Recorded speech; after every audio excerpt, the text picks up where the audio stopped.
This is Touch Me TBHK by Dash Subarush.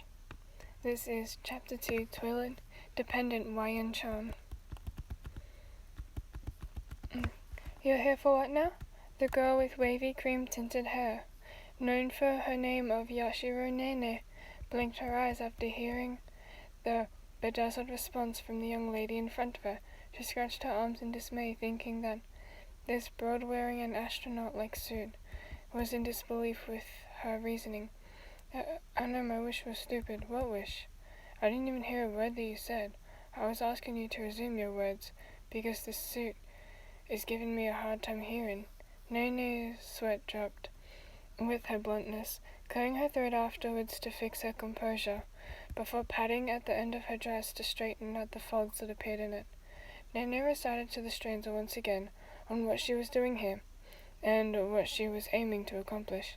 Wayan pursed her lips in skepticism, with the other girl's passion for a certain guy who she seemed to not even know a lot about. She was getting kind of uncomfortable with the fact that this lady, a step away from her, is spilling everything about herself despite them just meeting each other. Maybe this is how a normal girl in her age should act? Wayan shuddered with the idea of opening herself with others that she's not comfortable with. She can't blame herself, though. Each individual has their own right to choose their own kind of identity and character. Hers was to stay in her own box, and she's very contented with that, even if others may see her as an outcast. Hey, the important thing is that she's happy, right? The teenager rubbed her glove-covered hands together while she mentally generated the right set of words to respond to the wheat-colored head girl's blubbering. So, are you saying you can summon a ghost just by knocking on the door like this? Wayan stifled in a laugh as she mockingly placed a couple of knocks on the grimy-looking bathroom door. What's next? She continued, earning a scowl from Nene. The cream-haired girl ignored her taunting and proceeded to carry on with the process. In regards to the other broad's question, Hanako-san, are you there? Just as Wayan was about to spat another one of her silly and childish snickers, the atmosphere suddenly became surprisingly cold. Nene was rattled with the abrupt piercing of the freezing wind on the fragility of her skin, making her yelp out of the blue.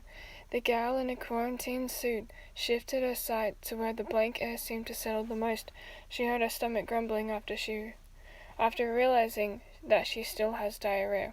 Her palms now placed on her tummy as she repeatedly cursed her huggish self for eating a bowl of uncooked pizza dough during lunchtime. A sudden voice came out of nowhere, making the poor high school student tremble in fear. Her knees wobbled along with the heavy palpitation of her feeble heart. I'm here. The newcomer wasn't able to finish their sentence, and they were interrupted with someone's rushing towards one of the bathroom stalls, a loud sound being created by the door as Wayan hurriedly shut it before sitting on her precious toilet throne. Okay, that's kind of funny. The ghost, who seemed to be a boy in his early teens, blinked in confusion after noticing that one of the girls that summoned him was already out of sight. His mundane figure floated in the mid-air, his mind whirling because of the sudden interruption of what was supposed to be his grand entrance. He turned to look at the still frightened and surprised cream-haired young lady, tilting his head inquiringly at her. His lips parted in order to say something about the current situation, but was once again interrupted with the continuous flushing from the cubicle. Is your friend gonna be alright? So that's the end of that. Yeah, I'm actually starting to enjoy this story quite a bit, given that I don't usually enjoy Hanako-kun X-Readers. I'm not really a big fan of Hanako-kun himself. I personally prefer his twin brother Tsukasa. I don't know why. Tsukasa just draws in a lot more attention to me than Hanako ever did. And yes, I've seen the entire first season of Toilet Bound. I'm not sure if there's a second season, but Jibaku Shona Hanako-kun, or in English, Toilet Bound Hanako-kun, is a really good anime, and if you haven't watched it, you guys should go do that. Anyways, this is bye for now.